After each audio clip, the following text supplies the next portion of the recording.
Bonsoir à tous. Nous allons voir dans ce tuto les propriétés CSS liées au test. Donc la manipulation du test, comment centrer, comment l'aligner à gauche, à droite, ok. Alors je vous invite déjà à aller visiter ce site www.school. Vous aurez la possibilité de consulter toutes les propriétés CSS. Alors tout ce que nous n'allons pas voir dans ce cours, vous pouvez aller consulter ça là-bas. Ok, donc c'est assez complet. Tout ce que nous n'allons pas voir, vous allez pouvoir vous exercer en les utilisant. Ok, donc concernant les tests, il y a plusieurs propriétés CSS. La première des propriétés que nous allons voir, c'est la propriété color. Color va nous permettre en fait de donner la couleur du test. Ok, donc il y a plusieurs valeurs possibles. Voici les valeurs que j'ai ajoutées devant ici en commentaire. On peut lui donner un hexadécimal, on peut nommer la couleur, par exemple green, red, ok, ainsi de suite.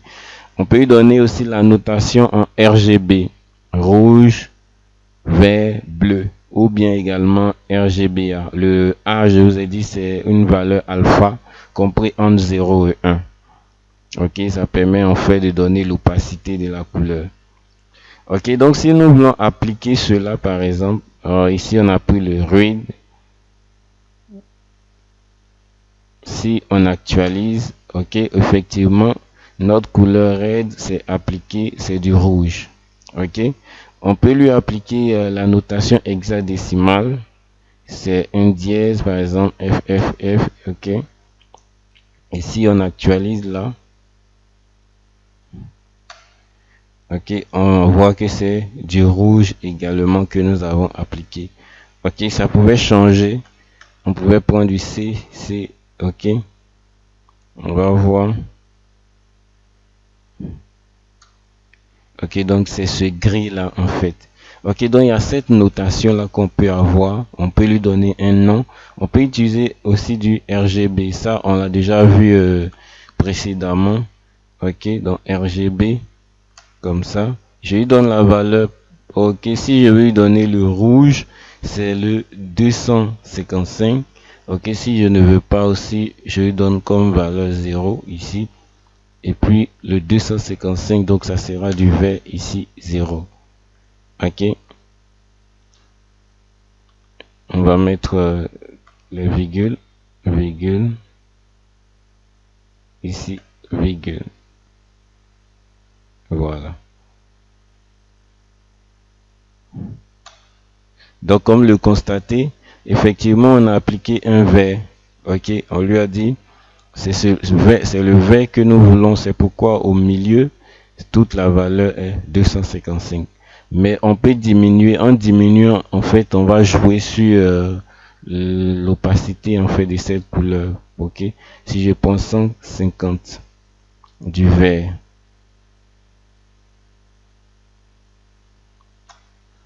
ok, automatiquement vous voyez que c'est un vert, mais j'ai réduit en intensité comme vous pouvez le constater. Ok, donc voici ce qui concerne les couleurs. On pouvait ajouter, comme je l'ai dit, une couleur, une valeur alpha qui est comprise entre 0 et 1 qui concerne l'opacité.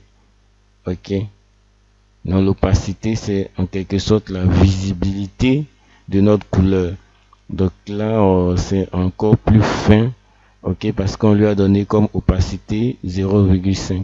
D'accord, on pouvait le voir encore plus si on mettait tout en 255. Ok, donc comme vous pouvez le constater, l'opacité joue en fait encore. Plus on s'approche de la valeur 1, plus c'est encore plus visible.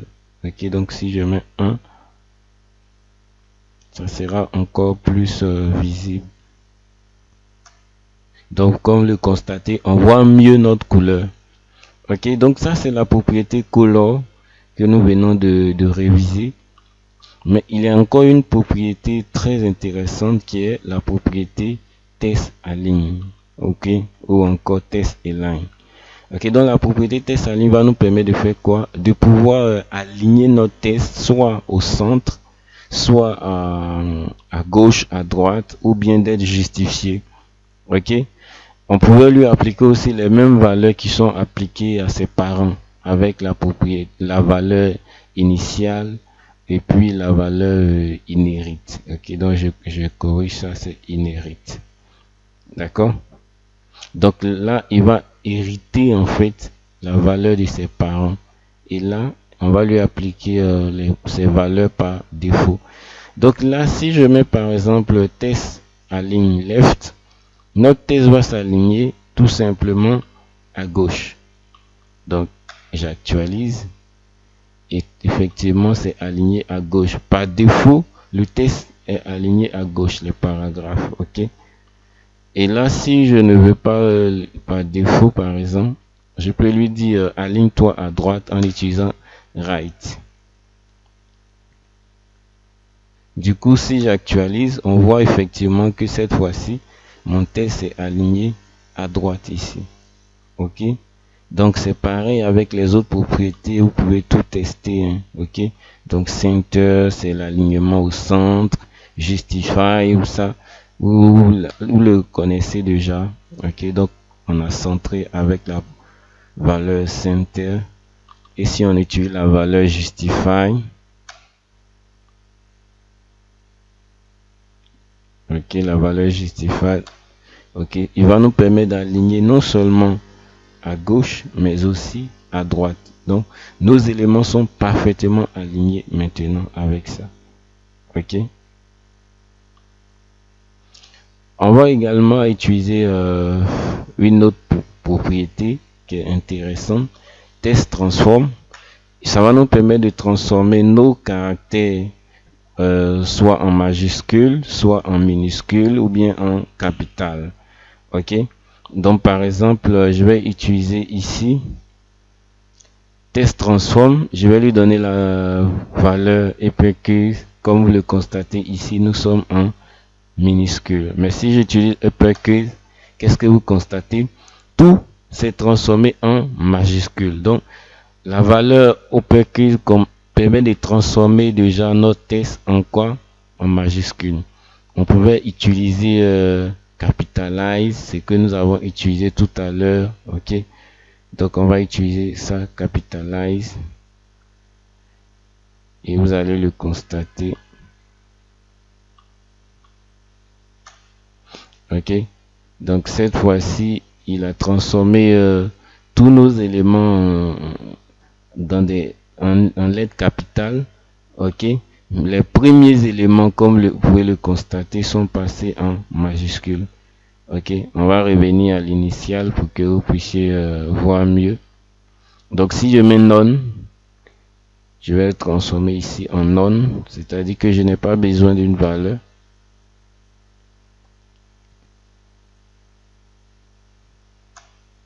Donc, comme vous voyez, le test initial, c'est comme ça c'était. Mais capitalize a permis de transformer les premières lettres de chaque mot en majuscules. Ok. Donc, je reviens pour que vous voyez mieux parce que certainement vous n'avez pas remarqué. Voilà. Donc, comme vous pouvez le remarquer, toutes les premières lettres de chaque mot sont maintenant en majuscule. Ok. Donc il y a plusieurs autres valeurs que vous pouvez tester. Il y a lowercase et toujours il peut prendre comme valeur initiale et inhérite. Initiale pour que il n'y ait pas l'héritage des parents et puis inhérite pour qu'il hérite pour les parents. Ok. Ensuite, on a la propriété line height. Ok, à quoi va nous servir line height? Line height va nous servir à mettre de l'espacement au niveau de quoi? De façon verticale en fait, entre les différentes lignes. Ok, donc comme vous constatez, line height. Donc entre les différentes lignes, on pourra avoir de l'espace. Donc là, je lui dis, j'ai besoin de l'espace de 1.5 EM. Donc on va voir de base, voici comment notre test est organisé. Et quand j'actualise, il y a de l'espace entre les différentes lignes. Je peux augmenter en prenant 2. Et si je prends les 2 que j'actualise, vous voyez, l'espace entre les lignes est devenu encore, donc l'espace entre les différentes lignes est devenu encore plus important. Ok, donc on peut agrandir, on peut faire tout ce qu'on veut, ça ne pose pas de problème. Voici les autres valeurs que vous pouvez donner. Normal, ok, norm, c'est-à-dire utiliser 3, ok, utiliser 3. Donc c'est un nombre qu'on peut lui donner comme valeur, ok, donc il a grandi encore plus. Donc on peut utiliser des nombres, n'importe quel nombre à la place, ok. On peut lui donner aussi des valeurs en pixels, on peut lui donner des valeurs en pourcentage. Il prend aussi les valeurs inhérites et puis initiales. Ok, vous connaissez déjà le rôle de inhérite et puis de initial. D'accord? Donc après line height, on va voir encore une autre propriété qui est test decoration. Test decoration va nous permettre de faire quoi? D'appliquer des éléments à notre test, par exemple, pouvoir souligner le test, ok, pouvoir mettre un trait au-dessus de chaque ligne. Donc c'est ce que nous allons utiliser. Par exemple ici on a utilisé, je reviens en arrière, j'initialise et puis on va le faire. Donc notre test est là. On va utiliser la première valeur qui est underline. Underline va nous permettre de souligner en fait notre ligne. Donc si je clique, comme vous le remarquez, nos lignes sont maintenant soulignées parce qu'on a utilisé la valeur underline. D'accord? On peut utiliser une autre valeur qui permet de pouvoir cette fois-ci mettre un trait en haut. Cette fois-ci c'est overline. Donc je viens là, au lieu de underline, j'utilise overline cette fois-ci. Donc quand vous allez le remarquer, notre trait sera maintenant en haut et non en bas.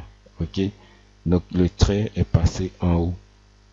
Ok, donc il y a d'autres propriétés, par exemple non. Le non est beaucoup utilisé lorsque nous sommes sur les listes. Donc quand je mets test decoration non, j'enlève en fait les puces qui sont au niveau des listes par défaut. Ok, donc il y a plusieurs autres valeurs que vous pouvez utiliser. Il y a par exemple non qui permet de barrer en fait. Donc ça va, on aura l'effet d'un test barré. Ok, donc comme vous pouvez le remarquer, on a l'effet d'un test qui a été barré.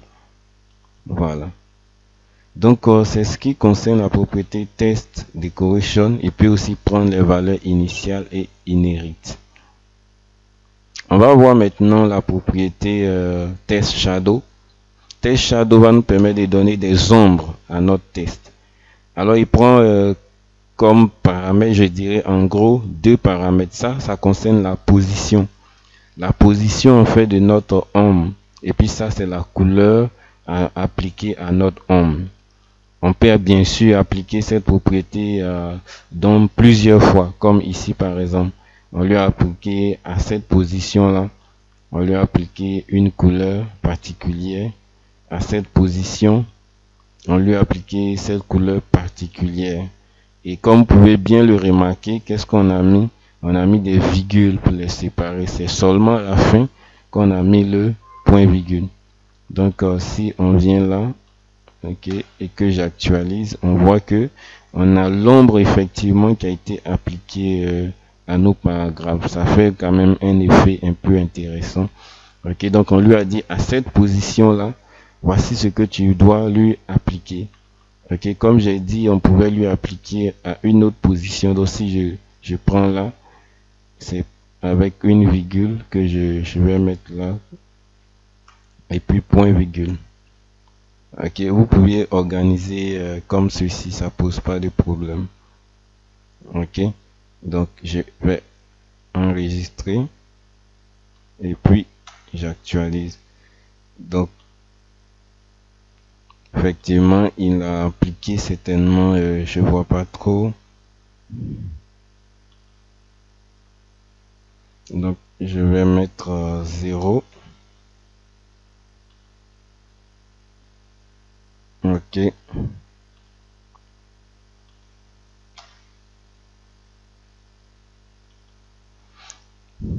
Donc, vous pouviez en fait le faire, ça pose pas de soucis. Vous pouvez mettre plusieurs valeurs, plusieurs couleurs, en fonction de ce que vous souhaitez comme ombre en fait. Donc, la propriété Test Shadow va vous permettre de le faire aisément. Ok. Donc, on va passer à une autre propriété qui va nous permettre de faire en fait ce qu'on appelle l'indentation. L'indentation ou encore la tabulation. Ok. Donc, si je vais indenter mon test, je vais devoir utiliser la propriété test indent, ok, qui est ici. Donc, ça va me permettre d'appliquer en fait un petit espace entre la marge initiale, ok. Donc, si j'ai utilisé ici test indent avec une valeur en pixels, donc comme vous pouvez le remarquer, il y a un retrait ici de 20 pixels. Ok, donc on a la première phrase qui est là, 20 pixels avant que le test ne commence. Ok, on peut lui appliquer des valeurs aussi en pourcentage. Donc je peux augmenter là pour dire j'ai besoin de 50 pixels comme indentation et ça va appliquer. Voici les 50 pixels. Ok, donc vous pouvez toucher les autres valeurs pour pouvoir voir, comme j'ai dit. On peut lui appliquer des valeurs en pixels, en pourcentage. On peut lui donner la valeur initiale et inherit. Ok, vous connaissez déjà le rôle de initial et de inherit. L'autre élément que nous allons voir qui est intéressant, c'est word spacing. Word spacing, c'est tout simple. C'est l'espacement entre deux mots de notre test. Ok. Donc si je prends deux mots de notre test, je lui dis il faut garder un espace de 20 pixels entre chaque mot. Ok, donc word spacing. Donc on va regarder ensemble. Effectivement, il a appliqué un espacement de 20 pixels. Peut-être que je me dis c'est trop, je vais diminuer. Je peux lui donner 5 ou 10. Donc 5 pixels d'espace entre mes différents mots. Ok, là c'est encore mieux. Donc tout c'est la propriété word spacing. Il prend aussi les mêmes valeurs. Il peut prendre les valeurs en pixels initial ou bien inherit ou tout simplement lui donner comme valeur none. Ok. Donc voici je dirais le semblable de word spacing, ce qui concerne les mots. On a son semblable en ce qui concerne les lettres, donc les caractères. Donc on peut donner des espacements entre les différents caractères. Ici, avec let spacing, je peux lui demander à CSS d'appliquer un espace de 10 pixels. Tout ça c'est pour tester entre chaque caractère de mon test. Ok, donc quand je vais actualiser, on va voir qu'il a effectivement appliqué 10 pixels d'espacement entre les caractères. Ok, c'est beaucoup trop, il peut mettre à 5. Et vous allez voir que effectivement, donc tous ces éléments ont leur application. Dans votre travail, vous pouvez trouver l'approche pour pouvoir l'utiliser. Ok, donc ça c'est letter spacing. Ok. Ensuite, on a white space. Alors, white space est très important également parce qu'il va nous permettre de pouvoir en fait définir le retour à la ligne après chaque test. Donc, par exemple, on peut lui appliquer comme valeur no wrap, ok, none ou bien preline, pre-wrap, initial. Ce sont des éléments que vous allez retrouver au fur et à mesure, ok. Donc vous pouvez voir ces différentes valeurs au niveau du site 3W School que je vous ai montré tout à l'heure. Donc ici par exemple on va lui appliquer comme valeur no wrap. Et puis on va voir.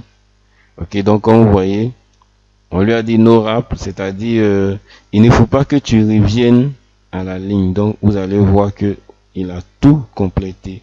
Parce que notre test, ce n'est pas fait en paragraphe. Disons que c'est une seule ligne qu'on a appliquée à chaque balise P. Donc on lui a dit applique en no wrap et comme vous pouvez le remarquer, il n'a pas appliqué de retour à la ligne. Ok. Donc si on veut appliquer un retour à la ligne, on peut utiliser c'est d'autres différents éléments. On peut appliquer par exemple pré. Ce sont des options, des valeurs. Donc avec pré, notre premier élément qui est là par exemple est revenu lui à la ligne. On peut lui appliquer preline.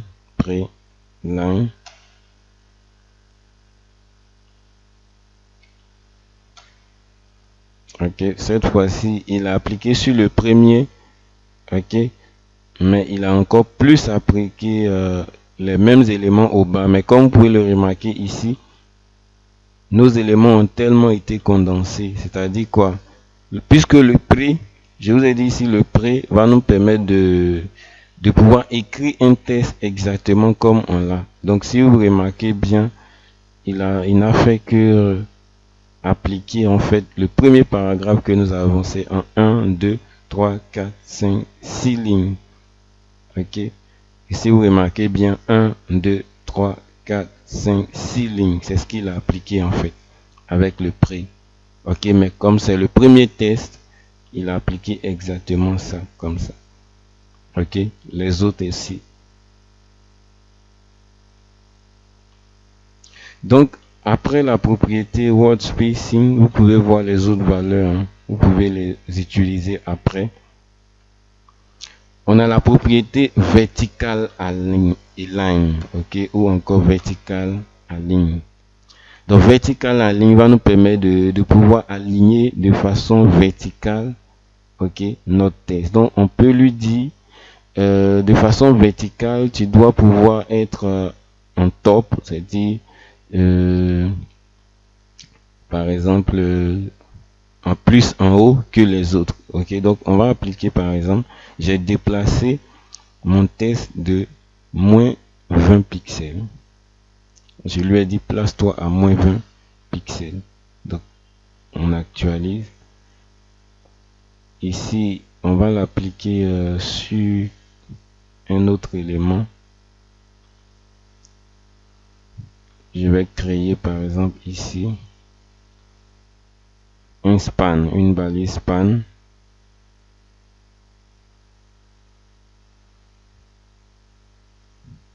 Je vais fermer le span. Et puis je vais lui donner comme élément, je vais lui donner une classe que je vais appeler vertical. Juste pour le test. Donc je copie ça, j'enregistre le script. Donc je viens là, vertical. Je vais lui appliquer vertical align et puis le moins 10 pixels. En color, je vais mettre le red pour qu'on voie de quoi il s'agit. Donc là je vais commenter. Je vais augmenter ici 30 pixels. Donc comme vous pouvez le remarquer, ce qu'on lui a demandé d'appliquer a fonctionné exactement. On lui a dit de décaler de combien, de 20 pixels. Donc il a décalé exactement l'élément de moins 20 pixels. Donc on a positionné en fait de façon verticale, comme vous pouvez le remarquer. Nous ne sommes pas dans l'horizontal, mais plutôt dans le positionnement vertical. Donc on peut utiliser encore d'autres valeurs, comme ici on a dit base, line, length. Length c'est quoi? C'est-à-dire on peut lui appliquer des valeurs en pixels. On peut lui appliquer des valeurs en pourcentage. On peut lui donner comme valeur sub, super, top, bottom, ça dépend de ce que nous voulons. Donc il y a tellement de valeurs que je vais vous demander de pouvoir les appliquer. C'est ce que vous voyez ici.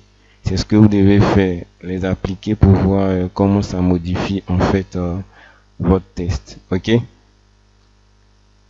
Donc on va commenter tout ça et puis on va continuer. Donc je commente là. Je commente ici également. L'autre propriété que nous allons voir, c'est la propriété direction. Donc j'actualise. Donc la propriété direction va nous permettre de faire quoi? De pouvoir aligner en fait, de définir en fait la direction de notre test. Donc ici, on va lui dire aligne-toi, ok, de la gauche vers, de la droite vers la gauche avec la valeur RTL. De la gauche vers la droite avec cette valeur. Ok. On peut faire aussi des contraires en mettant les moins. Donc regardons un peu comment est-ce que ça va agir. Ok. Donc de la gauche, de la droite vers la gauche, regardez, c'est un peu, je dirais, semblable à la propriété test align. Ok, donc test align, on allait lui donner comme valeur right. Donc c'est la même chose que nous avons avec direction. Ok, donc direction, si je lui donne moins, je lui dis fais le contraire en fait. Donc je peux lui donner moins également. Donc comme le remarquez, c'est pareil. Donc vous pouvez jouer avec ces éléments. Donc on peut utiliser ça comme moins ça. Ok, c'est pareil. Et on peut lui donner comme valeur initiale et puis inherit. D'accord? Donc j'espère que vous avez compris ça. Alors un autre élément important, surtout lorsque nous utilisons les pseudo-classes ou bien les pseudo-éléments, c'est la propriété content. Alors content va nous permettre d'ajouter un élément à notre test. Ok? Donc on pouvait mieux le voir en utilisant les pseudo-classes ou les pseudo-éléments. Je pense que lorsque vous allez révisionner ce tuto, vous allez voir l'utilisation de content. Donc content prend la valeur normale, non, compteur. Compteur, on sera obligé d'utiliser un attribut également de ce nom, ok, qui est compteur pour pouvoir compter en fait. On peut lui donner un string, c'est-à-dire une chaîne de caractères également. Donc par exemple, c'est ce que nous avons fait ici. On va actualiser déjà pour voir le résultat.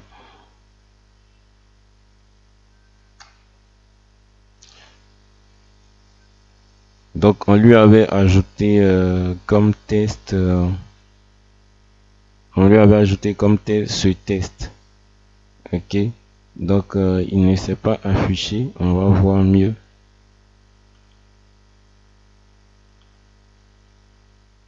On va lui appliquer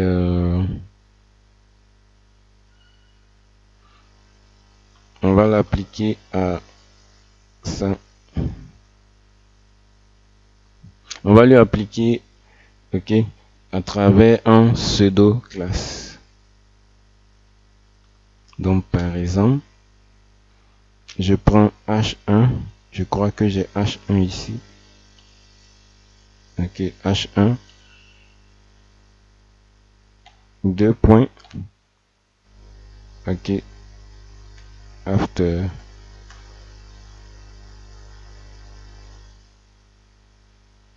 Donc 2 points after.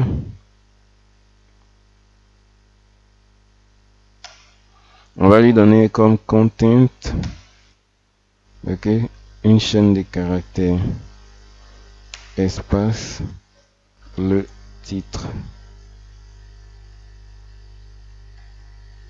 Et puis j'enregistre. Ok, donc on a ajouté en fait avec la propriété content un élément. Ok, on pouvait lui ajouter une chaîne de caractères, ça dépend en fait de ce que nous souhaitons. Je pouvais lui mettre un titre ici. Ok, donc comme je l'ai dit, cette propriété s'utilise surtout avec les pseudo-éléments.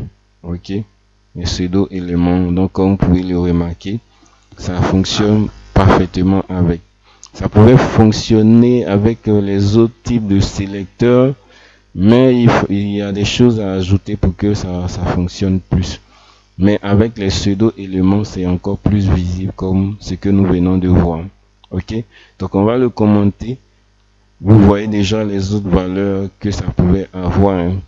Ok, on pouvait avoir normal, norm, content, string, add. Ok, ça c'est l'URL. Lui ajouter en fait une image. Ok, c'est-à-dire after, on pouvait ajouter une image après le titre, c'est possible. Ok, donc on a fini concernant les propriétés CSS attachées au test. C'est à vous de faire les autres recherches, ok?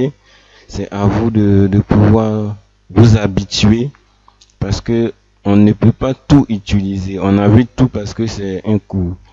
On a vu tout parce que c'est un cours, mais lors de la pratique, vous n'allez pas tout utiliser. Vous pouvez par exemple utiliser le color, vous pouvez utiliser test en ligne, ok, line height, mais vous n'allez pas tout utiliser en même temps.